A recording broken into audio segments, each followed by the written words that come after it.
All right, legends, we're rolling, man. You hear the birds? Getting up early to beat this heat.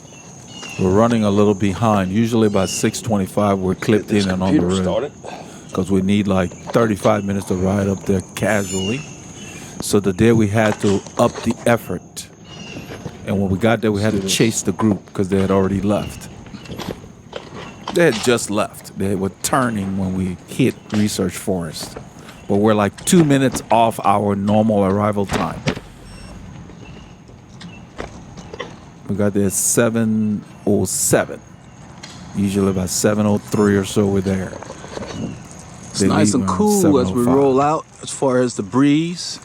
But it's actually like 25 Celsius or something like that. 76, 77 degrees Fahrenheit. The temperature on that head unit is from inside the house. It's adjusting upwards. So it's about 25 C. It's warm, but nice when you're moving. On this ride, Paul and I left Northampton. We really rode hard because we were running behind. We got into the woodlands. The group had already left.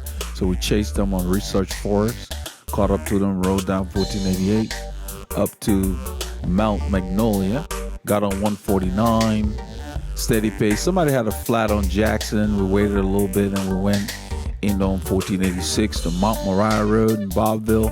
Lots of action. It was really interesting until we got into Dacres. Then we left the group and rode through the forest and took the wider loop.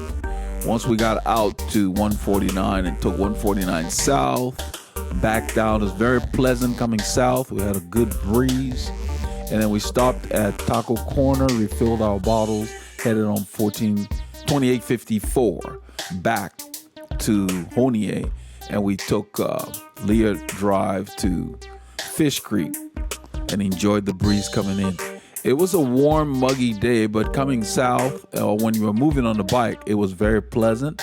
But it was definitely a day to wear the lightest possible fabrics you had. Hope you enjoy the clips.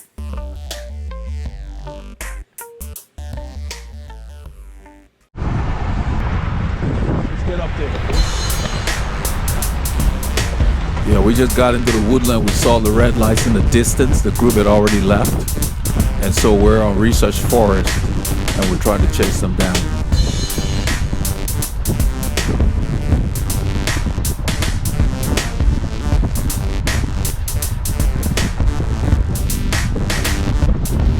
One thing about chasing, you don't need to empty the tank. You've got to dose it out.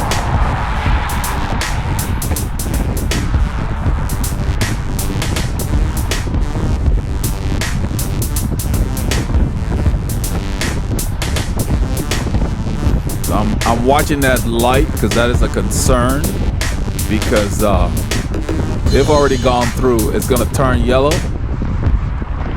And I told Paul to come on till we get through.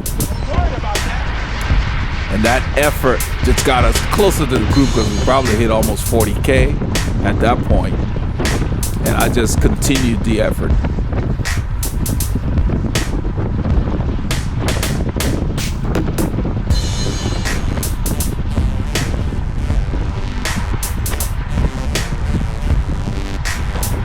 So the total, from the time we saw them, we chased maybe about a mile.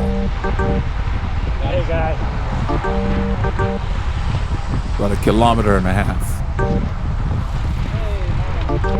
That's Doug shot over there. Hey, how are you, man? Perfect timing. Yeah.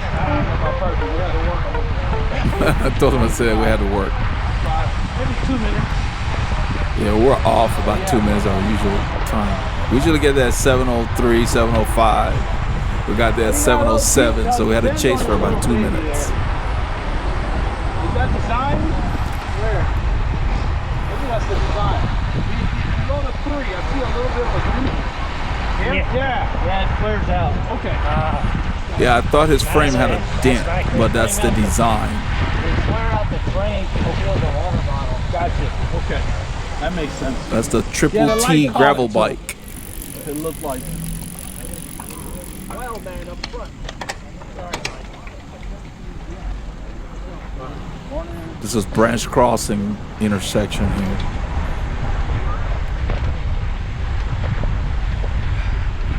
So we take this time to recover. My heart rate's already dropped, and so 1488? Yeah, that's what Mark said. I was telling Paul about the route. Oh yeah, Mark that's had right. told I thought they were going the group in a the opposite message way. what route they were going to do. I like when he does that, because then at least we knew what direction they would be going That's why in. they're stopping. Okay. Part of the one he put out.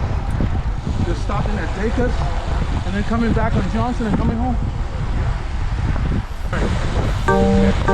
So we're going to Jackson Road Probably gonna go straight towards through that Dacus. Oh, okay. They're gonna go on Mount Moriah Road.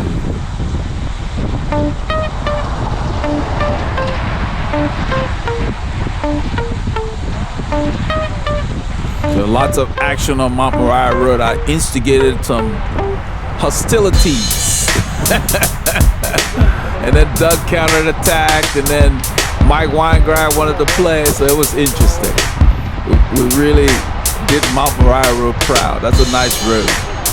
There are no intersections or anything till you get to 1486.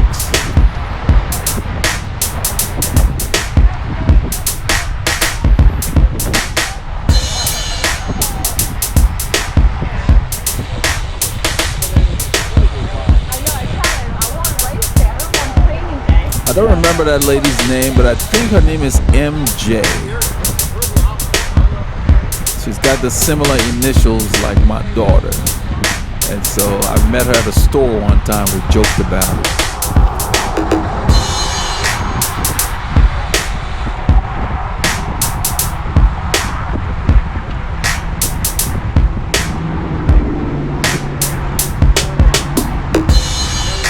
So we're nicely warmed up by the time we got to the group.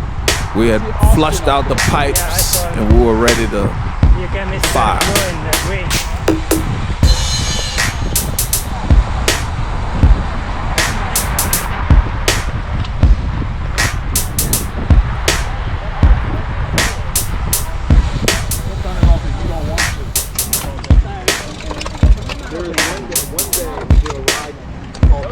This is at 1488 West. We're about to hit the open road in northwest Montgomery County, Texas.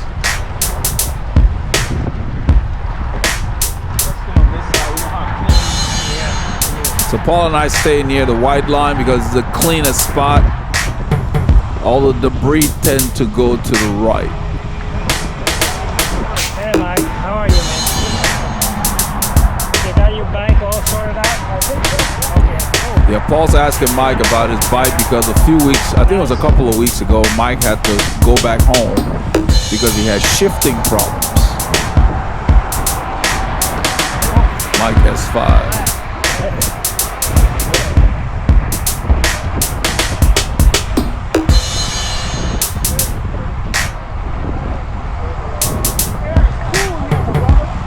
Yeah, I tell him, Paul, the air is cool.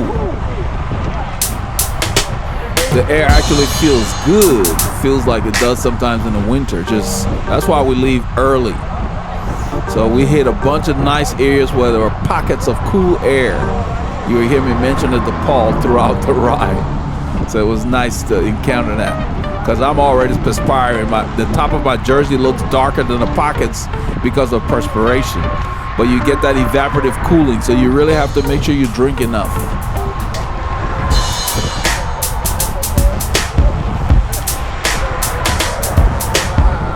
I stay close to this line so I can look around the guy in front of me, even though Mike and I are talking here. But I want to stay on the cleanest piece of pavement possible.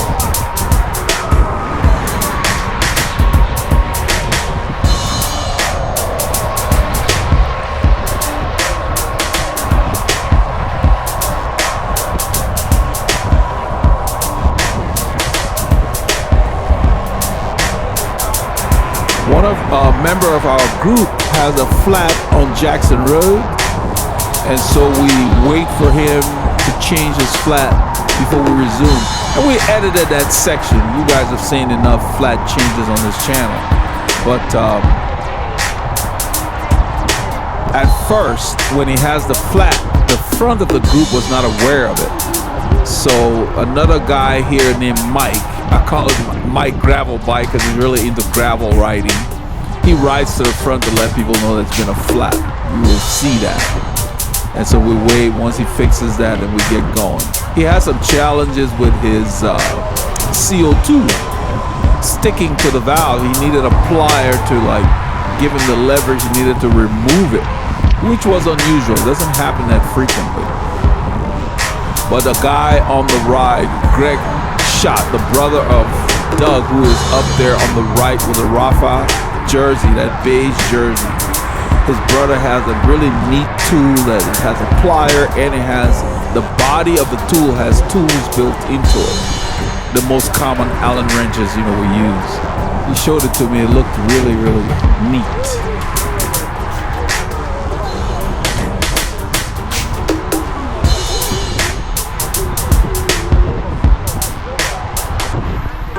So like this, while we're riding, we're in a group. I'm in zone 1. That's Mike back there who rides up to let the guys know later that somebody had a flat. The pace is easy, so we're riding 2 abreast. In a few kilometers, when the pace picks up, you will see people naturally just start going into single file.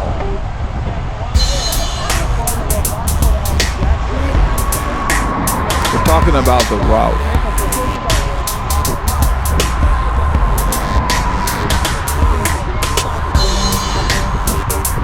So even though I'm chatting with him and you see me tilt my head periodically to just look at him as we talk, I just glance at him. I keep my eye focused on the wheel in front of me the entire time.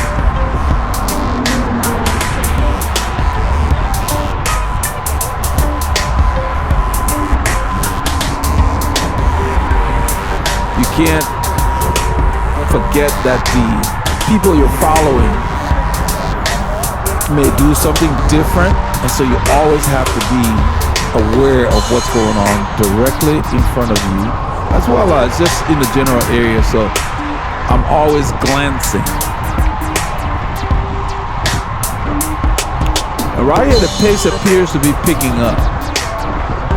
You can see Mark in the white jersey over there. He's working, appears to be working a little harder, and I'm pedaling harder. Somebody is going faster at the front. But it's not hard. I mean, 90 watts, 100 watts, that's not hard. It's like zone 1, zone 2.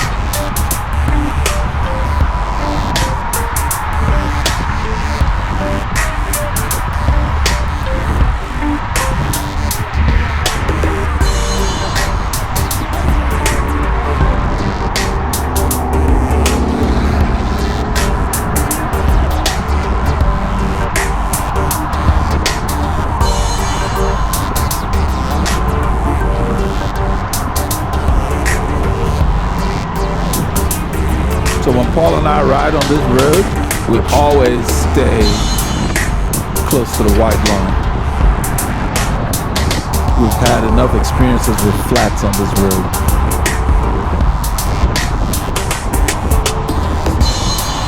The shoulder is not that bad, just that there are areas you can see a little bit of gravel to the right when the water washes off from the grass. And later on, in a kilometer or so, the road will kind of have barrels, construction barrels, and just a lot more debris. So we're pointing out things to the people in the back. But in those areas, it become like a pinch point. And so at one point, I think I end up checking my mirror and using the main lane so that Mike could come over more. Because he told me, oh, okay, there's a lot of stuff here, I'm coming your way. And so I checked and just moved over to give him more room. So you're always paying attention to what's on the road, who's in front of you. In the group, you cannot take your eye off of your fellow cyclists.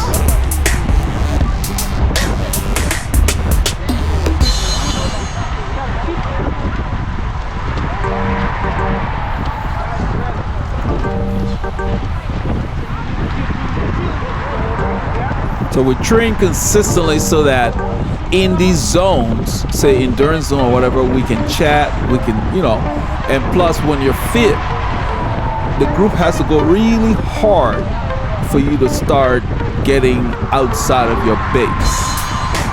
So right now we're riding in our base, for us anyway. But not everybody is at the same level. The effort is going up.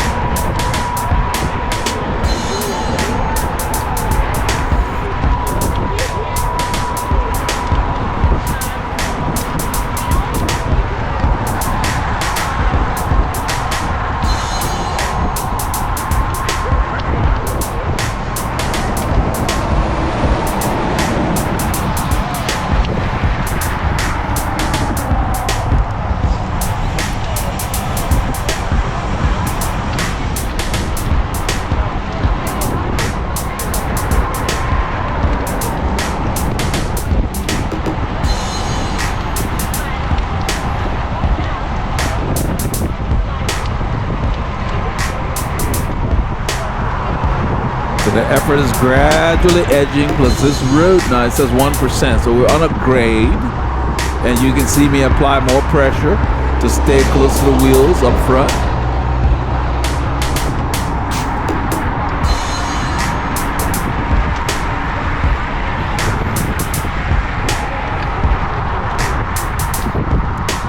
It's a slight descent, and now more pressure. So that's the thing with cycling, is every time you apply effort, you're gonna hit 200 plus, then it backs off and so forth, especially in the group with the changes in speed.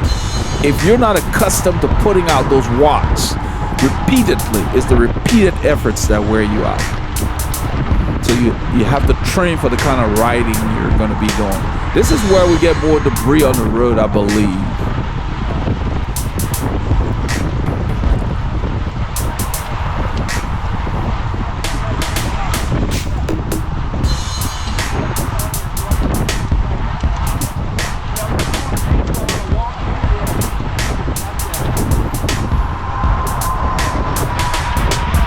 There's nobody in front of Mark, so he's working really hard out there in that wind.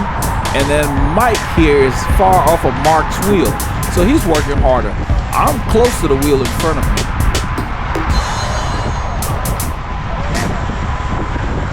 This is where he said, I'm coming your way. There's a lot of stuff, so I moved into the lane so he could come over. There's a lot of debris on there, on the right.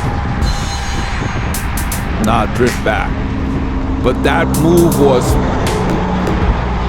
predicated on me checking my mirror and making sure there was nothing coming in that lane. You have to check before you enter the main lanes when you're on the shoulder. That's your responsibility. You are required. It just makes sense. Don't guess.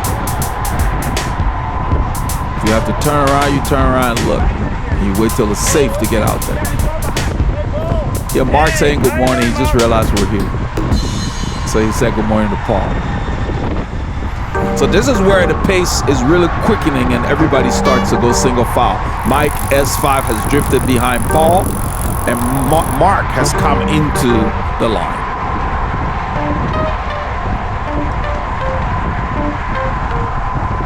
Some cyclists waved, that's why I waved at him, he's going the opposite direction.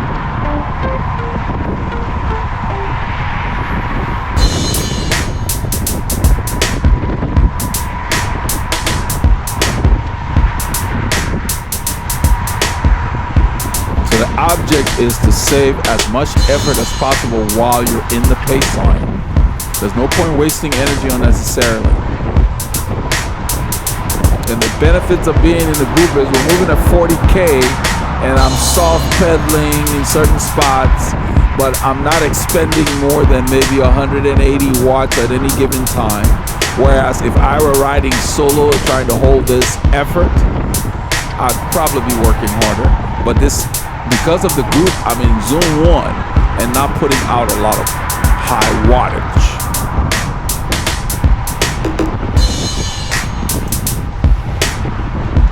So the group makes you work harder, but the group also allows you to save energy if you learn how to draft efficiently.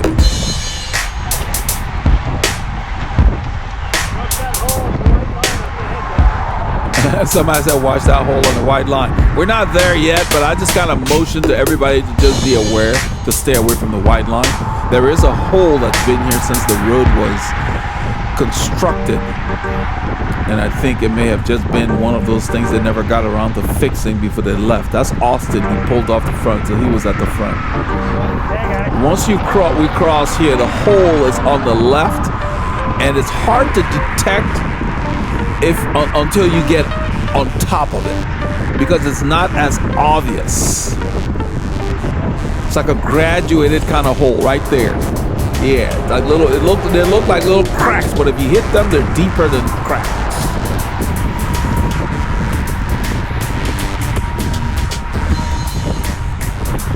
It's a little bit of a bump here, 2%.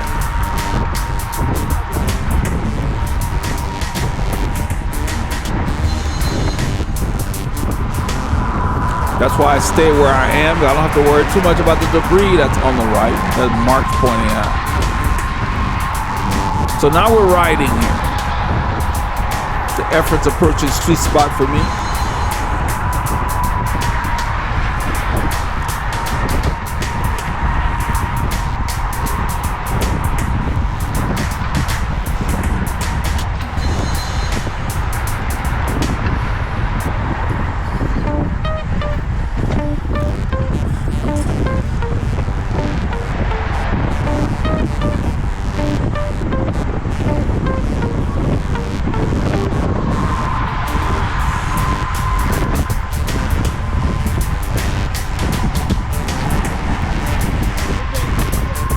Mark pointed out the space. I told him, "You're good." I left enough room, knowing that he was going to need to come back. That's the way you have to ride. You will see me do that again for another rider in about 15 kilometers. That's Mike S5 back there. That's Mike gravel bike waving. He's waving at the camera. So Paul hit debris and he apologized because when he turned the camera back, there were little pieces of wood. Somehow they just get dropped along the street. Those 2x4s, like sometimes. It wasn't what he hit something smaller. But as he turned the camera back, he went over it and he apologized. That's Mark's carbon wheel. Sounds like a jet plane when you're braking those carbon rims. Yeah, that sound. It's kind of a cool sound, actually.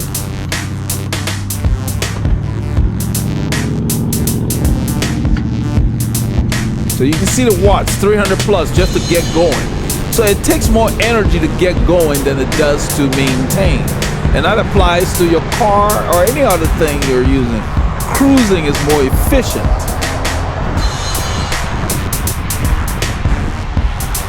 So Greg pulls off. I don't think he wants to climb at the pace we're gonna climb up this climb. He's backing off. That's Doug's brother.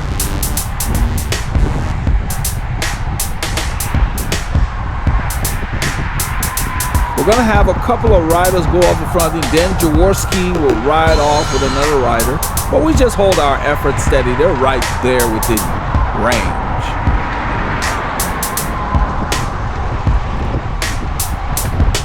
That's Darren pulling on.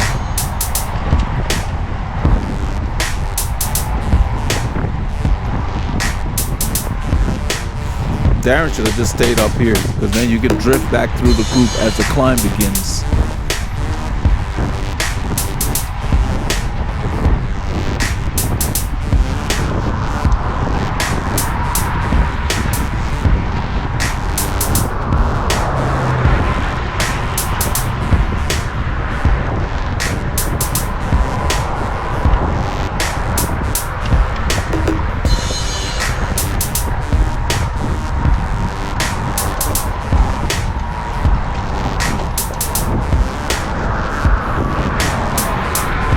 That's Mike Weingrad on the right over there with a yellow jersey. I think he's dodging pieces of debris.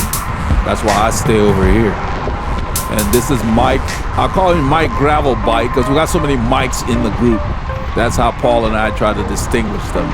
Mike S5 because he rides an S5, and that's his avatar name on the GroupMe app. So we use that.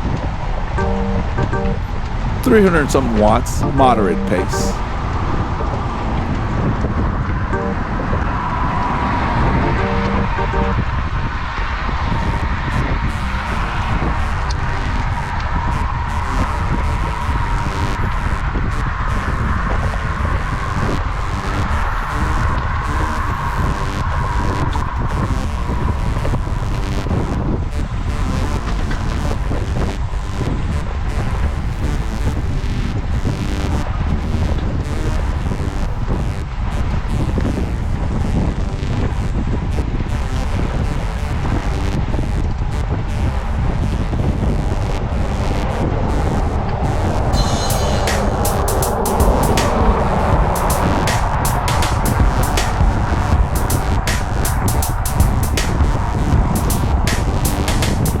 So the two guys that were at the front, they're just right there. You can see them in the distance. They're about to start turning, but we're pretty much together.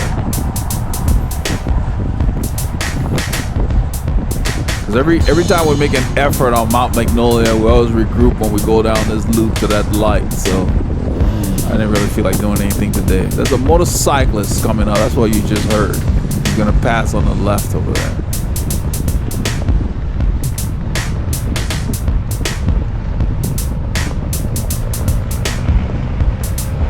So Paulie Longa comes around, rides up. I'm behind him, I think, at this point.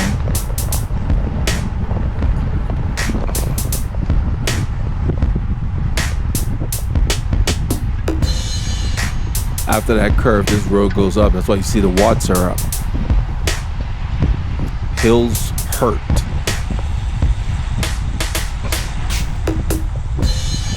So you have to use the appropriate gearing and effort for your fitness level. We've got two riders off the back. I think it's Lulu and the lady.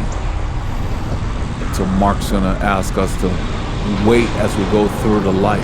But I think they catch up before the light changes.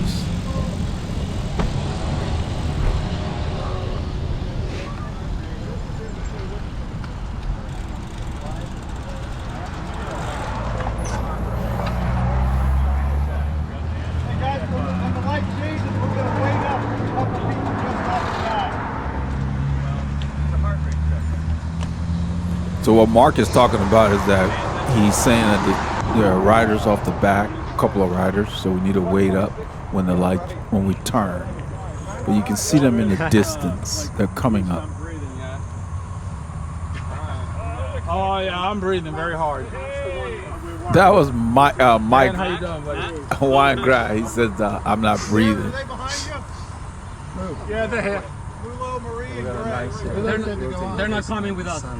It was fun. That's originally Yeah, it was fun. You know, whatever we had to work at it though. So what transpired at this intersection was that there are three riders back there: Greg, Lulu, and Marie. That's the lady named MJ. And so they're not coming with us. They're not holding our pace. They're going in the same direction, but they're going to have their own group, like a group B. And that's what the gentleman was saying. Now, Mike Weingrad was telling everybody that, oh, Elder's not breathing. Yeah, I told you, yeah, I'm breathing. Yeah. Mike is funny. So you'll hear me tell Paul I will update you when we stop as to why he said that. Because on Sunday, we had a nice pace line. Paul wasn't there. I rode with them on last Sunday, and we had a good rotating pace line going. So it was a good effort. We get on 149 here.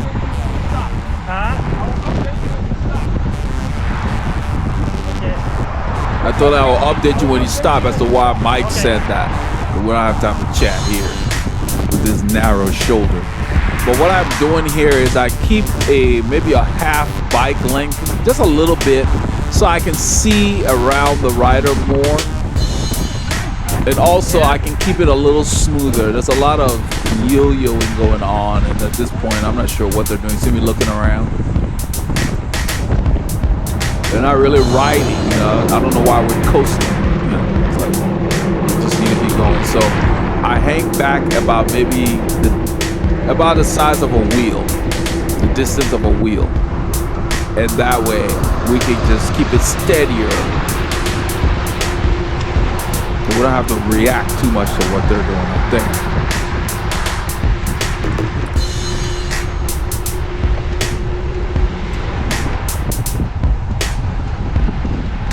So every time you see the watts go up, we have to apply pressure because the road is going up. To do 40K on a 1 or 2% bump, you've got to put the watts out.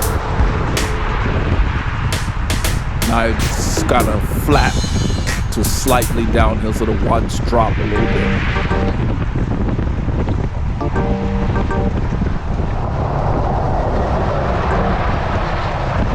It's a lot of debris. I'm just gonna, that's little pebbles.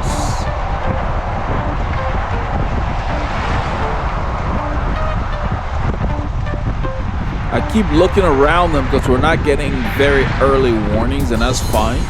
But you have to be aware of what's coming so you're not reacting too often.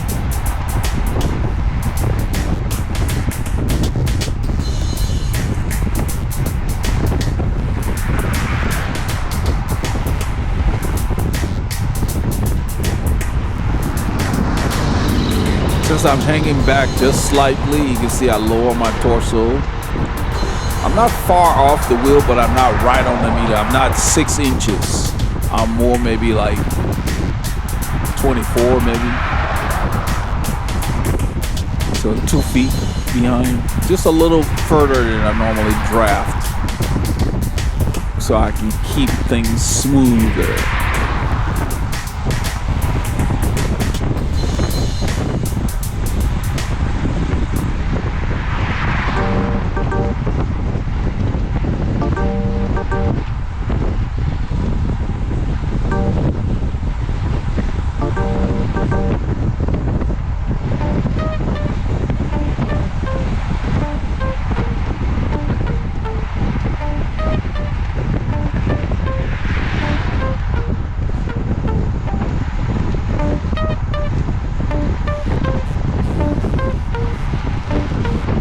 So when they slow down, I just kind of soft pedal. Since I'm a little further behind than I normally am, I can soft pedal a little bit, not have to stop pedaling too dramatically.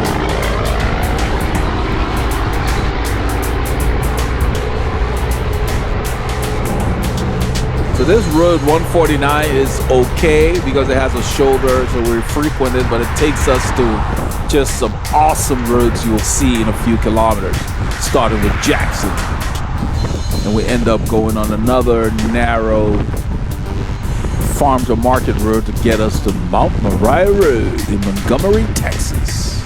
It's a beautiful road, freshly paved, hardly used, just always empty, you know. Very scenic.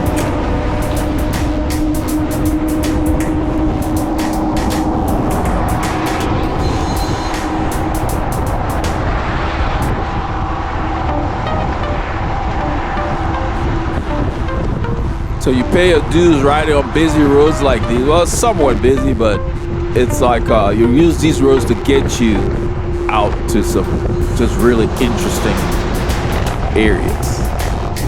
We're going around the debris at the intersection there. They're in the distance. I'm riding up to them. That's why the speeds are higher. The road is flat to slightly downhill at this point. I've already closed up the gap.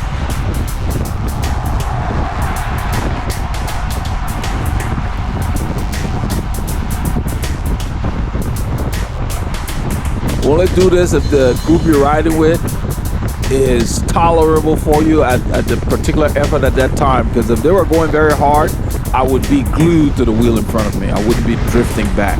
Because you don't want to work harder than you need to when you're following.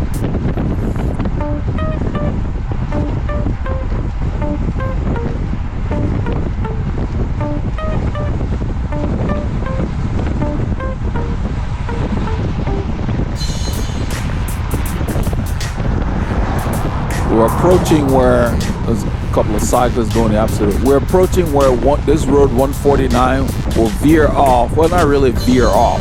It intersects another piece of it that is called 149 that goes to the right, which is east. But then the road, as it continues north, becomes Jackson Road.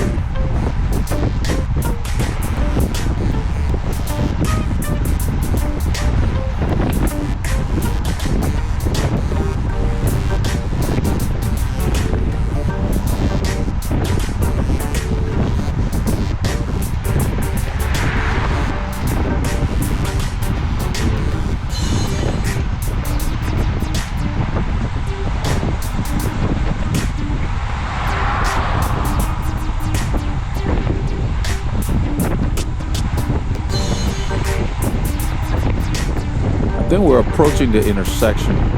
There's a downhill before we get to there's a rail crossing on the right that parallels this road. We won't have to deal with it. You see where it says stop sign up ahead. I check my mirror, it's clear, I move over and let everybody know. So the guys in the front who don't have mirrors, when they see me, they just move over because they know. We're gonna go straight. This is where this road becomes Jackson Road past the intersection, and 149 continues to the right. That will take you towards Keenan. There's a lot of hills on that road to the right too. So that's another nice road to use.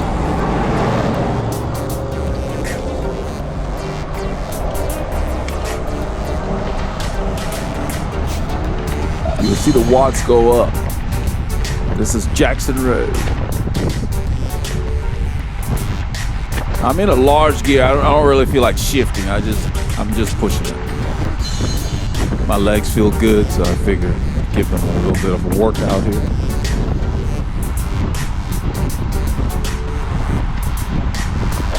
That's Dan Jaworski in front of me with the green shoes and the green bar and green helmet. Nicely put together. And when we start to attack, he's going to be caught by surprise because most of the ride, we've been riding steadily. So he's sitting at the back, probably having a conversation when we go on Mount Moriah Road. But what was cool to see was that he had to ride through the group, then bridge up to us. So that was a good effort. And so when he got there, I was very surprised he was in front of me. You would see him after we launch a couple of attacks. He will come around almost at the end before we get to 1486, which took a lot of effort to do. So you got to be fit to be able to ride from the back of the group, past the main group, drop them, then ride up to the break, because that's what he did. Zigzag. Yeah, we should be going smoothly, and we just like a lot of zigzagging, yo-yoing. So that's what I was telling Paul. I was like, I don't know what's going on. It's a smooth road. We just need to hold a steady line. In a few kilometers, one of our riders here will have a flat. I believe the guy in front of Dan, yes, in the white jersey. He's ridden with us before. I never got his name, but I could tell by the shoes he's wearing. I've seen that before. And that's how I knew that I'd ridden with him before. I didn't remember his frame. So it's out of the frame or the shoes or the helmet or the kit, Most often you see another cyclist in a store, you probably wouldn't recognize them because they're not in that gear. Yeah, so it's kind of funny. But I remembered the shoes. He's got like a coral and blue combination colored shoe. He's in front of Dan. And before he had the flat, we heard some kind of noise. So Dan said, it might be mechanical. Yeah, there we go. I think this is what it said, flat. Is it here? No, somebody said car back. But when he flats, this part of the group is the people in front of me are not aware. They keep going. Well, I try to stay with them, and then another rider, Mike, rides to the front to let them know. He yells out, somebody had a flat. There. You got a flat tire, a rear tire. But those guys didn't hear it. They keep going, so I keep pedaling because I'm not sure what they're gonna do. I know we usually wait, and that's Mike going to let them know.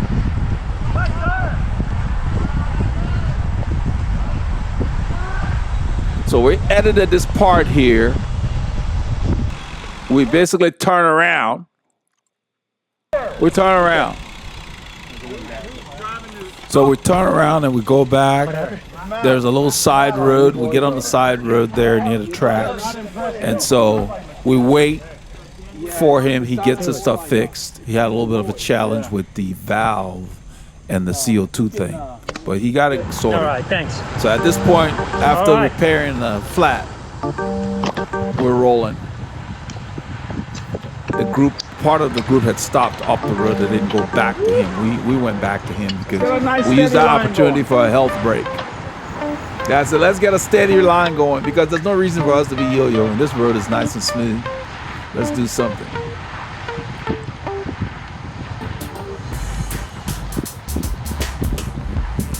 But the guy appreciated us stopping, so he's not by himself. That's kind of what's nice about this group. So he got his flat fixed and he's back in the groove. And I think, in fact, when I attack on Mount Moriah Road, I think he's the one who's pulling when I go. And he stays within his range. And basically, he didn't go with the attack. It wasn't a vicious attack, just a slight surge,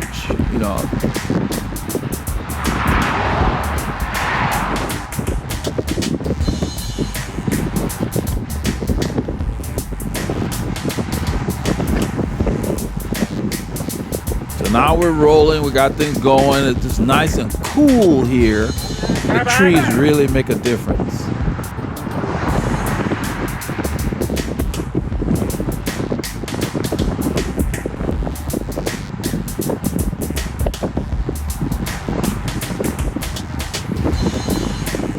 The road goes up here. You can see it basically. I mean, it's not vicious or anything. It's gradual, but you feel it. And at these speeds, you got to select the proper gearing for your mechanical advantage.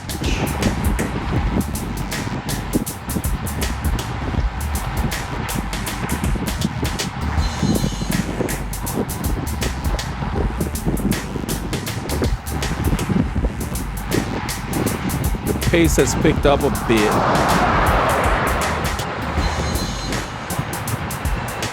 There's the rider on the right. I think it's Greg and them. Yeah. So Greg and Lulo and Kim and what's her name? I think Marie. Yes, MJ. Marie. They had ridden up the road while the guy was fixing the flat. So we catch up to them here.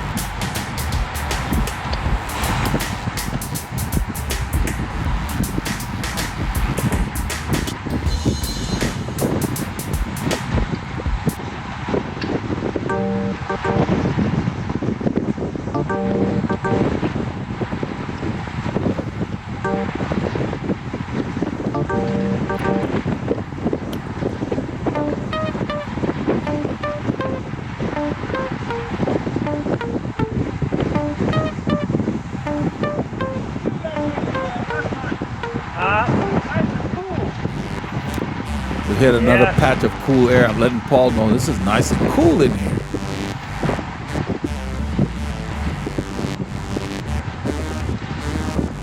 Somebody started going harder. I'm applying more force to the pedal.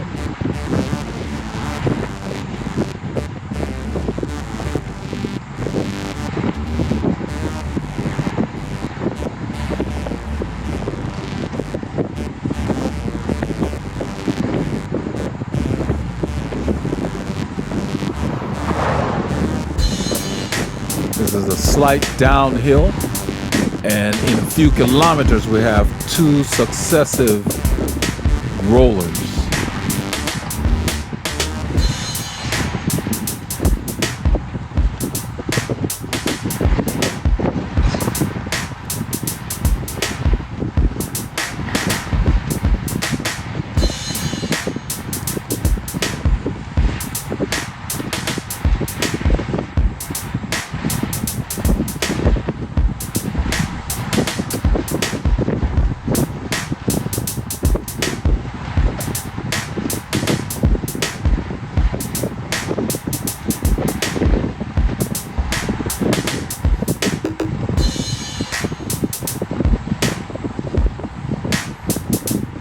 When a group is riding like this, you want to stay in the draft, save your energy, because there's more to come. You don't want to blow all your energy just following in the wheels. I mean, sometimes you can't avoid that depending on the level of the group, but then you stay close and try to be as efficient as possible.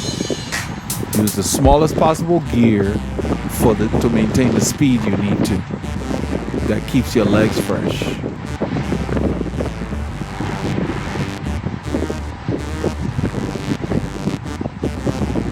So Dan was at the front, he's pulling off.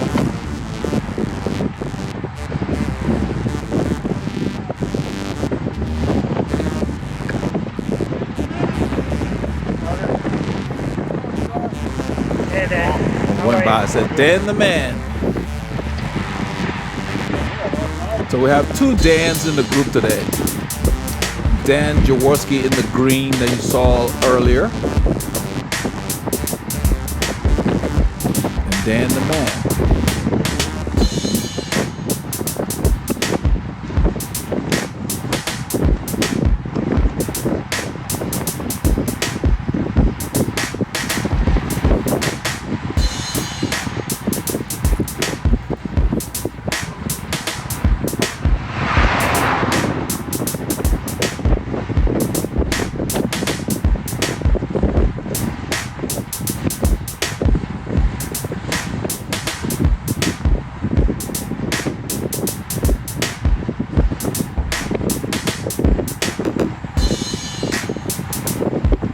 Use this opportunity to take a drink,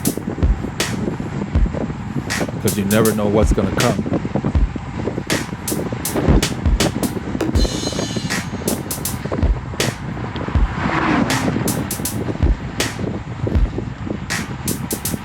There's the first one, the first climb in the distance there. It's a beautiful road. The car back is to let people know who may be pulling off the front that there's a car back, so it's not the time to try to pull out too wide if you must get off the front, or to at least verify before you pull off the front.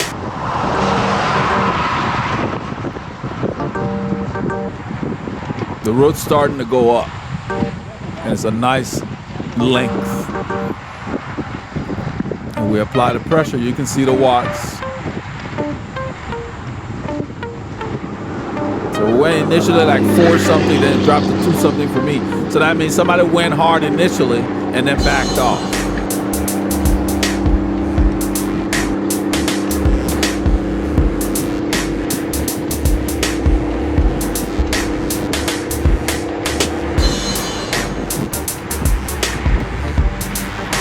So I'm staying close, keeping the same gap. So we're really just riding this climb at a hard, steady pace.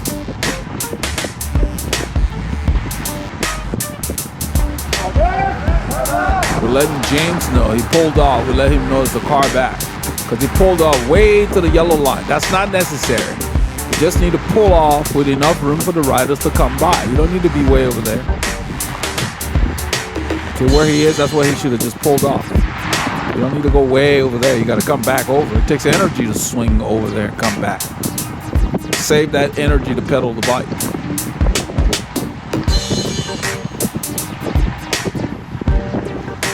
We're still climbing. As I said, we don't have climbs in our area. Get out to Montgomery County, put it in the proper gear. Yeah, you'll work. Nice leveling off a bit.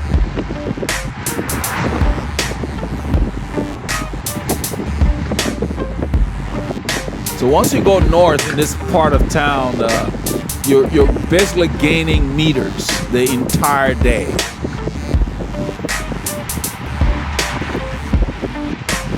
So we're 90 meters higher than when we started. Now it says 91.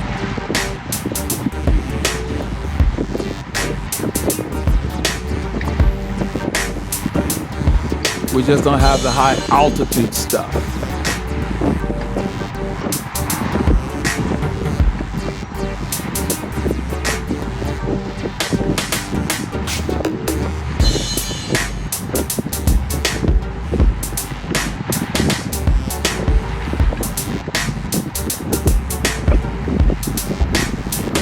See the car in the distance? That's where that climb begins. That's the climb that will take us to the FM 1486. So you have to pace yourself.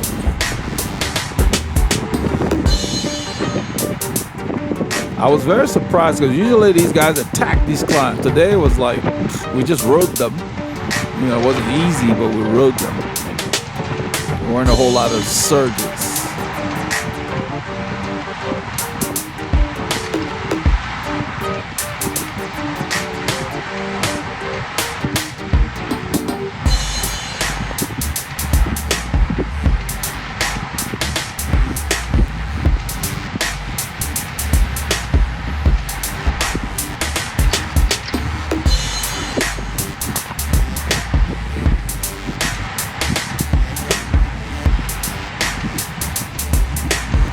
So with training, what happens is that your body gets accustomed to putting out certain wattages to where they become easier for you over time.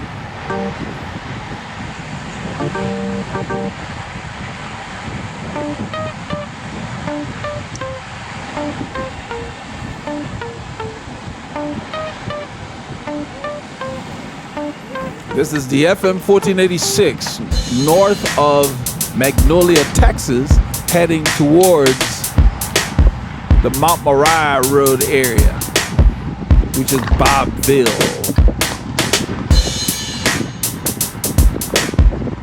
A lot of debris. These roads are infrequently traveled. You know, it's higher speed traffic, 50, 55, something like that. That's what's posted anyway. But basically, they're very accustomed to us being out here. Even the state has put up signs that says caution cyclists and all of that. And then parts of this particular one has wide shoulders, so it's not that bad. You get a car every now and then, most of the time.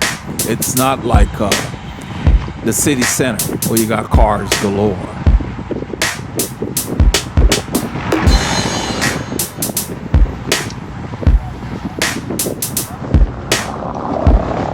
And most drivers that I've found when I'm riding solo on these roads, even if you're on the shoulder like I am, they give you the whole lane anyway. You saw that car go by. They do that. I mean, so for the most part, they move over even when you're on the shoulder. They don't pass you like you're not there, most of them.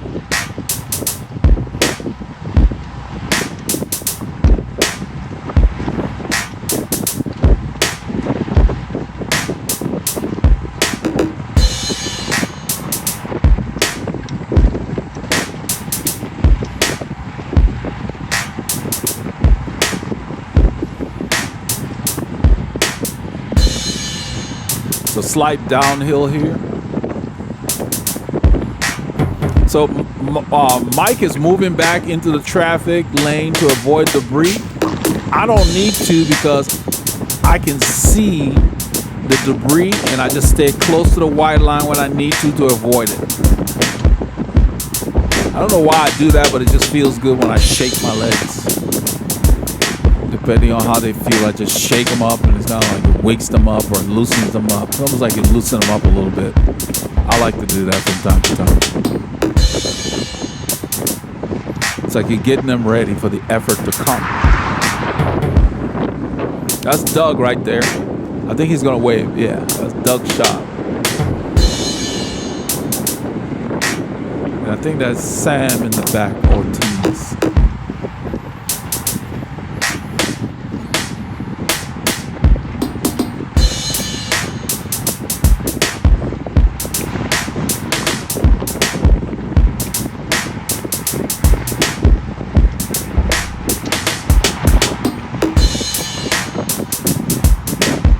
Now, knowing that Mike Weingrab will need to come back, he's only over on the right, guy in the yellow, to catch the wind so he doesn't have to brake. I leave enough room for him to fit in behind Mark's wheel. That's what you do, because you know he's going to come back. He's only sitting there so he can have some visibility and not have to brake. So I leave enough room so when he needs to come back, he can just slide back in there. and you're not losing any energy. That was a downhill. So, you know, once we started to go again, he slipped back in, you get your draft. This way you don't have to be slowing down dramatically. I soft pedal enough to keep a bike length space in there for him, as if he were still there. The road slightly goes up here. And all the time you need to make sure you've selected the appropriate gear that you need based on your abilities and how you feel, how the gears feel.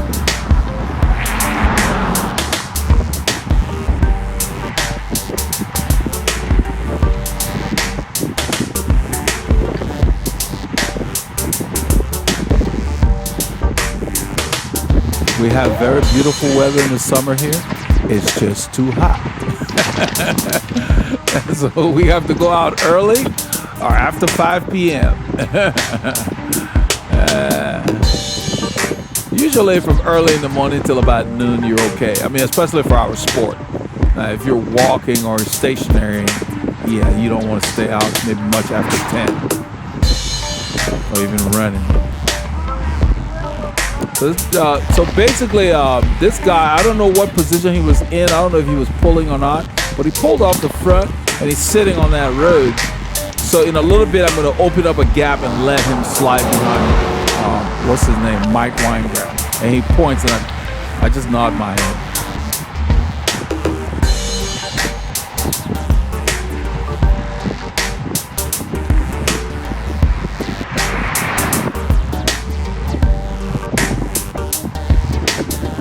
So on a Saturday, if you're riding out here, you might get a car passing you maybe every 45 seconds to a minute at the busiest times. And for the most part, more infrequent than that. I check my mirror, it's clear. I'll go ahead and get on the lane because we're going to be turning left after a couple of railroad tracks. We're in this town called Bobville. We're turning left on Mount Moriah Road in northwest Montgomery County, Texas.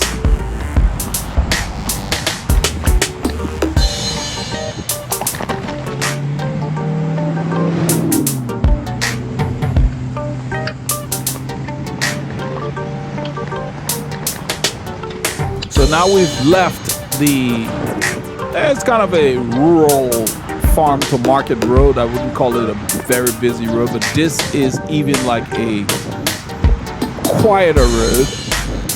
I wouldn't call this a secondary road. It's even quieter than that. So these are the roads that we use, those farm to market roads, to get to, because you might get a car from time to time, and most of the traffic are people that live here on farms. This is a rural community, large acreage properties. We're actually very pleased when the road was repaved because there isn't any traffic volume that necessitates that need. And so it was a nice thing to find that they came and repaved this road because it's really sweet now. This part of it goes up, kind of a false flat.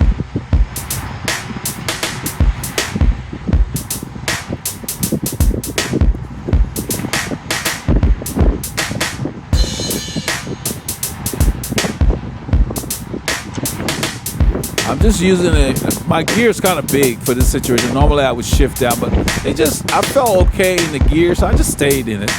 My legs felt good. I'm like, I'm just gonna ride this gear. They start to go faster. I'm in the same gear. I just pedal a little faster.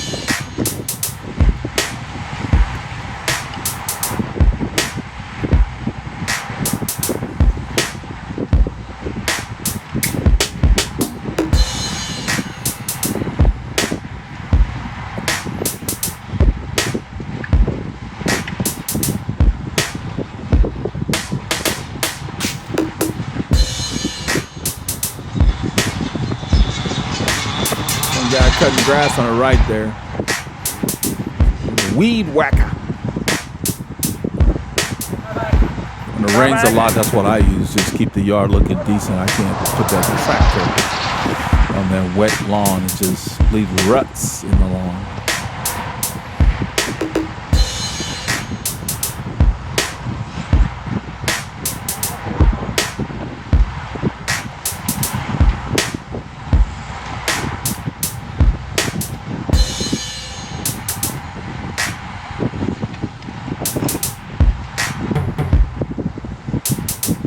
Austin. I think Austin pulled off the front.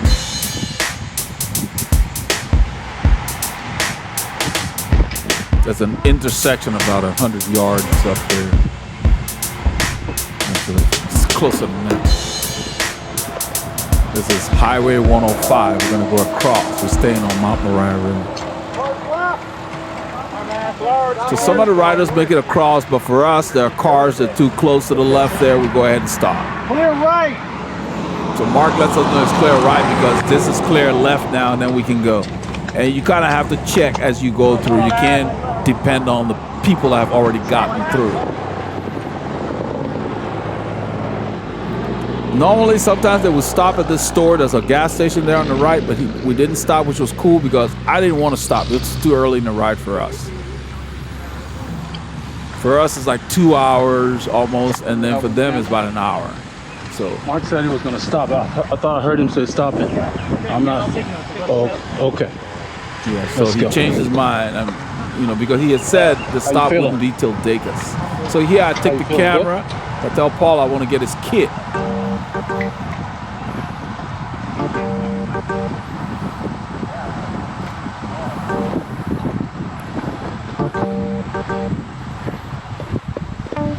And nothing that happened here is planned. We're just riding. I told him I got to get that kit. You got the La Pasión there matching the Rafa purple shorts. La Pasión lightweight summer jersey.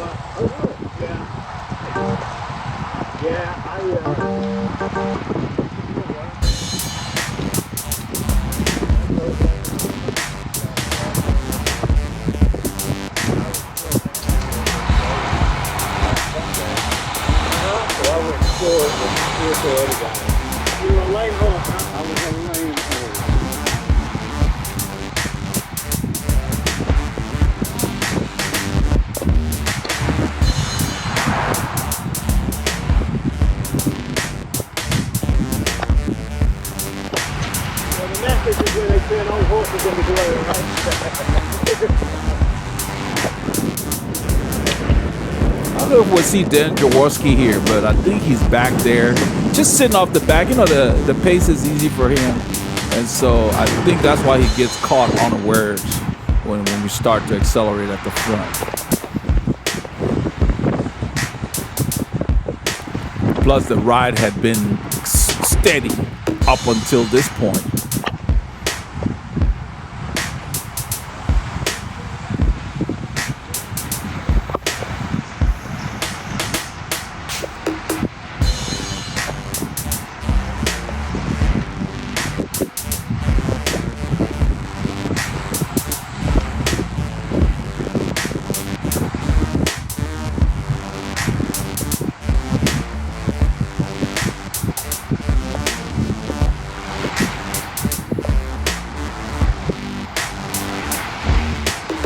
I'm setting to the left just so I can get this shot that you see.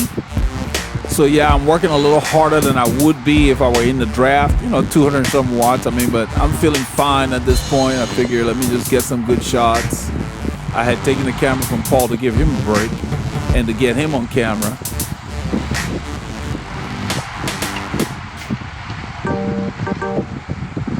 And this road is like this every day of the week. You get a car from time to time. They got a church somewhere on this road, and then large acreage properties.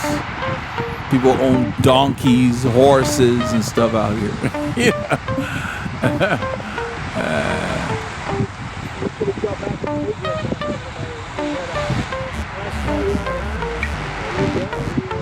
This It's just beautiful. It's cool here too. There's certain pockets of air will go downhill and will hit you. Be nice and cool. So yeah, we definitely need to keep our trees instead of cutting them all down to build parking lots.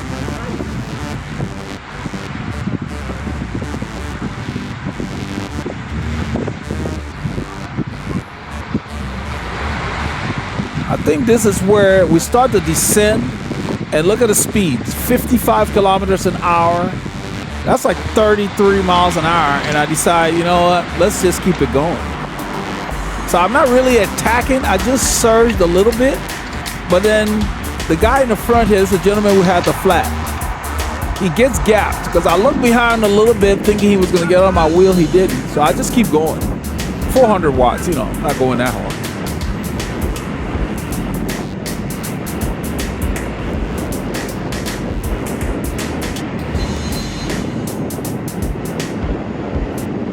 So it's a 2% grade. So Mike Weingrab's on my wheel, and I think Mark is on his wheel.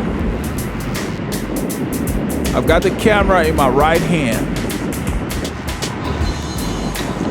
I put it in my left hand so I could shift, then I move the camera back to my right hand.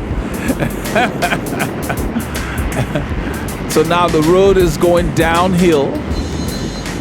I'm waiting for somebody to come around. So the effort is about the same. You know, I'm at the bottom of zone 4, but we're going downhill so the watts are low, but I'm still keeping the force similar. I don't know what's going on behind me. I didn't know the shot was this good. This is a good shot. You're going to see Doug and another rider, the guy in red that had gotten in front of me earlier on the highway that I opened the gap for. They're gonna come by once I start to coast. We're going downhill here, you can see. I moved the camera over because I really want to free up my right hand so I can shift, because we've got a lot of climbs coming. That's why I went when I went. Well, all this delay is I'm recovering. Now Doug and that guy go. So I turn the camera around, and then somebody's on my hip, so I let him go. That Mike Weingrab. So I go ahead and put the camera in my left hand here so I can shift.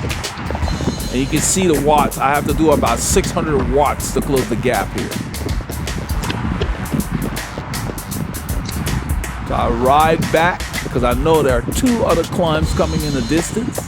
So I go ahead and ride back to them.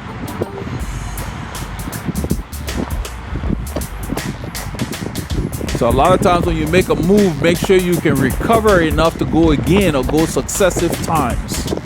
That's the kind of training we do. So I ride back to them, and then Doug is gonna put the force down and drop this gap. But by the time I see it, I'm behind Mike. I said, okay, let's see what Mike will do. Well, Mike starts to go, and this guy gets on Mike. I let him get on there. You don't want to save all you don't want to waste energy unnecessarily. I have been at the front for a while. So I let him get on Mike's wheel, and then I get on his wheel. Mike is trying to close up to Doug.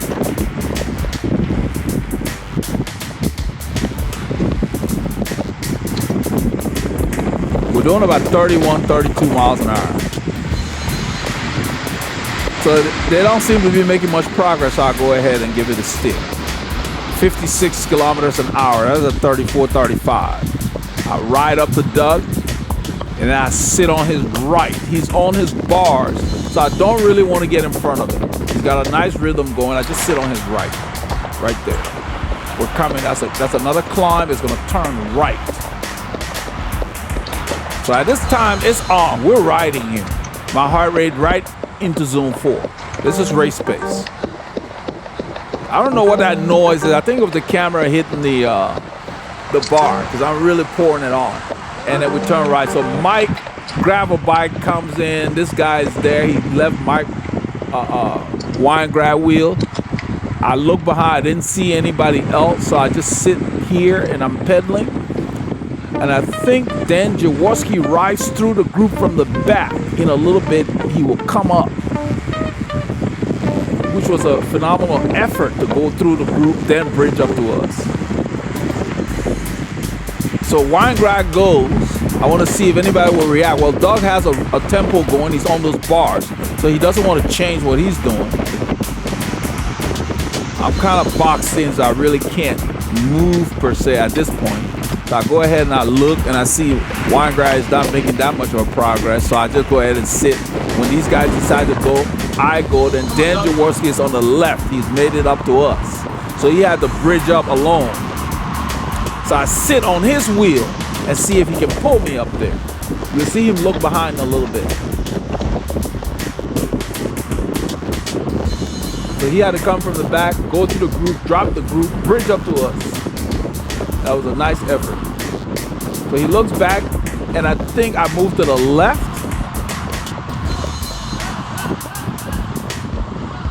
Mike Weingarten is sitting up, so I'm like, we're going. This road goes up to the highway here. So I moved to the left as Mike gravel bike makes the move, and then I ride up to him because he's got the three guys gap.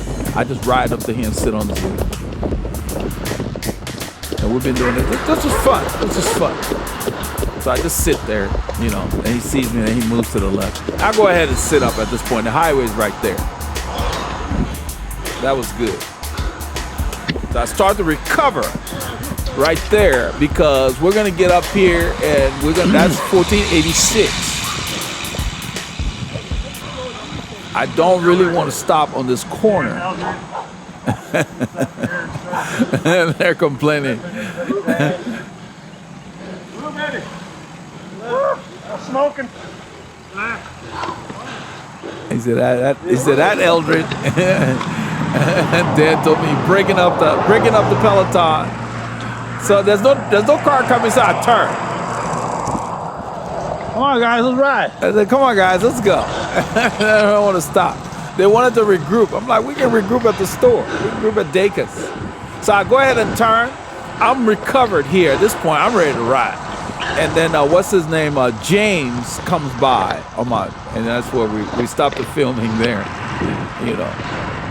But we ended up riding into Dacus without the rest of the group because James dropped a bag in a few kilometers. And they stopped to pick it up. I was like, I don't feel like stopping. So it was good, man. This is part of what we did on Saturday.